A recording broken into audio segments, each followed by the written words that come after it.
Viena opiausių Kuršių marių vandens kokybės problemų yra besitęsianti eutrifikacija. Tai yra biologinio produktyvumo didėjimas dėl taršos organinėmis ir biologinėmis medžiagomis. Kadangi su kasmetine vandens žydėjimo problema susiduria visi vandens telkinių naudotojai, 2012 metais daktarui Mindaugui Žiliui gavus podoktorantūros stažuotę iš Lietuvos mokslo tarybos pradėti vykdyti nuoseklūs tyrimai, kurių metu bus pateiktos vasarinio vandens žydėjimo priežastys ir galimi problemos sprendimo būdai. Šiuo metu mes randamės Klaipėdos universiteto Baltijos pajūrio aplinkos tyrimų ir planavimo institute, kuriame aš atlieku Lietuvos mokslo tarybos finansuojamą stažuotę, kurios metu vykdomi tyrimai apima biogeochemijos mokslo šaką, kurie iš principo yra inovatyvūs ir nauji Lietuvoje, nes iki manęs niekas neatliko jokių panašių tyrimų, kurių metu buvo įvertinamis įvairūs procesai.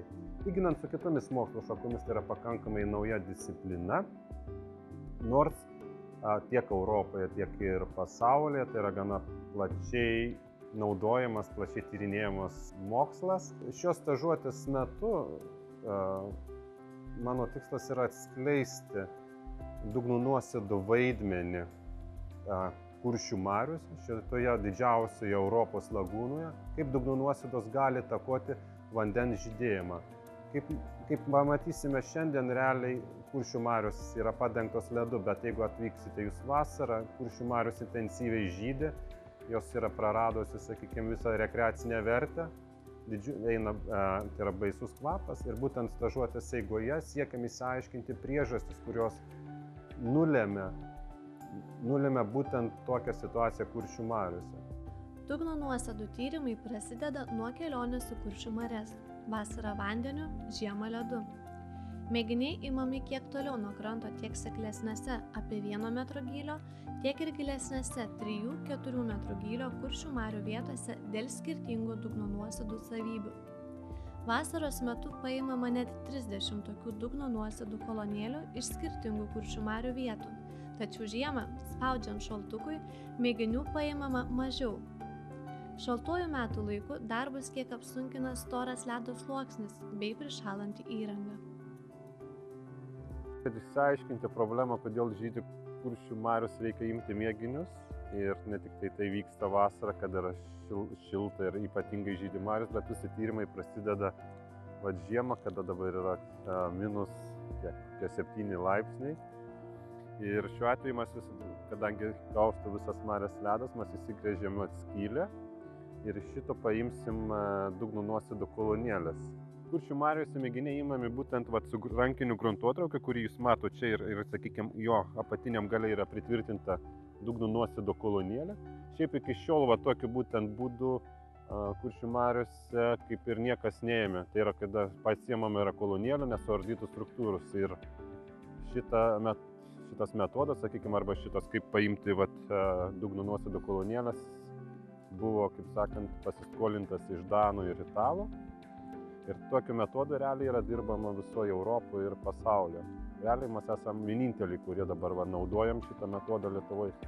Ir be mūsų daugiau niekas panašu nenaudoja. Ir dabar pažiūrėsim, ar, sakykime, mums sėkmingai pavyko paimti tą dugno nuosėdų kolonėlę, kad turėtumėt supratimą, kaip realiai atrodo mūsų mėginys. Rankinis gruntotraukis panardydamas į vandenį ir stumiamas gilyn į dugną. Tuomet, kiek palaukus, gruntotraukis su dugno nuosėdų kolonėle greitai ištraukiamas ir užkemšamas. Realiai taip atrodo dugno nuosėdų kolonėlė iš Kuršių marių, tai yra, sakykime, netoli Ventės rago. Tai yra smėliukas. Ir šitas mėginys, sakykime, skirtingai nuo kitų ėmimo būdų, jisai leidžia paimti dugno nuosėdas nesuardytos struktūros. Kaip matot, vanduo yra skaidrus, dugno nuosėdos tvarkingai susisluoksniavę. Ir būtent šituose kolonėlėse mes atliekame įvairiausius tyrimus, tiek eksperimentinius, tiek įprastus matavimus, kurių dėka vėliau mes galime pasakyti, sakykime, ar Kuršių mariose atsiranda deguonies stygius, ar dugno nuosėdos teršia vandens stulpą, dėl kurio toliau vyksta žydėjimai vandens stulpą, ar, sakykime, kaip matot, ar kirminukai, sakykime, gyvenantis dugno nuosėdose, jie turi įtaką vandens kokybei ir daugybę, sakykime, daugybę dalykų galima pasakyti, pasiemus tokį ir padarius vėliau laboratorijoje eksperimentus. Žiemą, sakykime, mėginiai yra paimamas pakankamai greitai, kad nesušaltų ir nieko. Ir paimamas įsigręžia iš ekečių keletoj vietų. Vasarą mes tam naudojame laivą, apiplaukdamis visų Kuršių marias ir pasiimdamis mėginius tiek čia, tiek anam krante, kur matote horizonte. Ir ten užtrunka gan beveik visą pusdienį, kol mes apiplaukiam ir pasiimam. Ir visi šitie mėginiai šaltkrepšiuose, kad kuo mažiau pasikeistų temperatūra, keliauja į laboratoriją, kur yra atliekami eksperimentai su jais. Taip yra susirenkama vienu metu iki 30 va tokių mėginių. 30, kartais 50, iš kurių yra viskas yra nustatoma. Seklioje smėlėtoje Kuršių marių pakrantėje surinkti mėginiai, dugno nuosėdų kolonėlės ir vanduo sandariai uždaromi ir gabenami į laboratoriją, kur bus toliau atliekami tyrimai. Įprastai mėginiai paliekami inkubacinėse patalpose nusistovėti nakčiai, o eksperimentai pradedami atlikti kitos dienos rytą. Šiuo atveju, sakykime, atkeliavę mėginiai iš Kuršių marių, tą ką mes šiandien ir padarėm, ryte pasiėmė mėginius iš po ledo. Mes juos pargabenam į laboratoriją ir atliekam, sakykime, vadinamą preinkubaciją, arba dar, sakykime, paprastesniais žodžiais sakant, paliekam nakčiai korus, arba tai yra dugno nuosėdų kolonėlės, nusistovėjimui. Tai yra, kad jos pailsėtų ir rytoj ryte bus atliekami matavimai, kurie leis, sakykime, vertinti tam tikrus procesus, kodėl, tarkim, kodėl žydi Kuršių mariose vanduo ar kažkas. Tai, kad visą tai padarytume, mes šitą kolonėlę turime integruoti bendrą matavimų sistemą. Yra instaliuojamas būtent šitas kamštis, į kurį ateina vanduo, kaip matot, kad neatsirastų kažkokia tai stagnacija. Yra magnetukas, kuris užtikrina nuolatinį vandens maišymąsi. Užkemšama būtent šitą kolonėlę.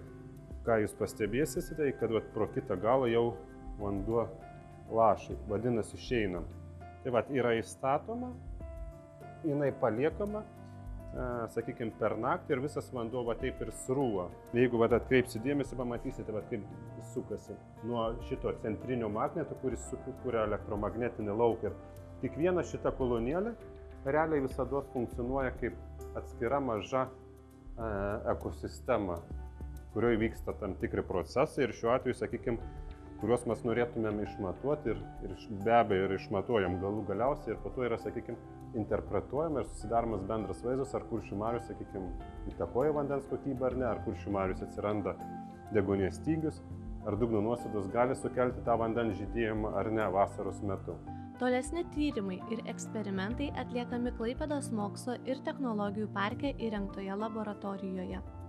Eksperimentai atliekami matuojant apykaitą tarp dugno nuosėdų ir priedugnio vandens, tai yra kaip greitai maistmedžiagės kaupiasi vandenyje, taip pat nustatant dugno nuosėdose esančių maistmedžiagių kiekį. Kaip matėte, kad dalis, sakykime, eksperimentų yra atliekama būtent tuose kolonėliuose, kurie buvo prieš tai kitoje laboratorijoje. Šiuo atveju kiti tyrimai, sakykime, kiek deguonis gali įsiskverbti į dugno nuosėdas, kaip matote, čia yra, kur yra panardinta dugno nuosėdų kolonėlė, yra atliekami matavimai su mikroelektrodais, kurių diametras, jeigu pritraukus arčiau būtų, sakykime, arba padidinus būtų apie 25 mikronus, tai yra netoli vieno žmogaus plauko storumo. Ir šiuo mikroelektrodu, kuris yra smeigiamas į dugno nuosėdas, yra išmatuojamas deguonies prasiskverbimas į dugno nuosėdas. Ką mes tai sužinom? Mes sužinom, koks yra oksinis sluoksnis, kuris yra krucialinis, reguliuojant visų biogeocheminių procesų vykstančių dugno nuosėdose svarbą arba netgi svarbą Kuršių marioms.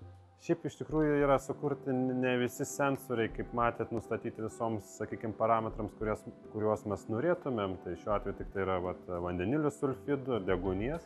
Kai tokių sensorių nėra, tenka imti, sakykime, priemonių kitų, kaip nustatyti įvairiausių cheminių medžiagų, kurios domina mumis šiuo atveju, sakykime, ypatingai būtent stažuotės vykdymo metu. Tai yra reikia imti kolonėlės, kurios prieš tai buvo paimtos iš Kuršių marių.